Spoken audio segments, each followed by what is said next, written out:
তারপর তারা এসে কি বলে, তারা এসে বলে তুই তো আগের বারেও চেষ্টা করেছিলি, পারিসনি তো, তাহলে এবারে কি গ্যারান্টি আছে তুই পারবি?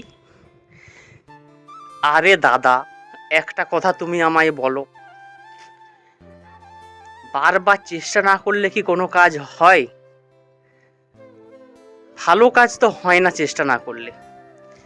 আমি 2বার চেষ্টা করেছি, 3বার চেষ্টা করেছি, হয়নি।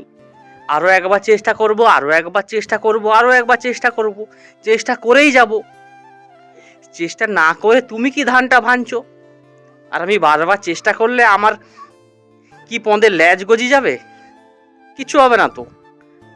তাহলে চেষ্টা করতে দোষ কোথায়?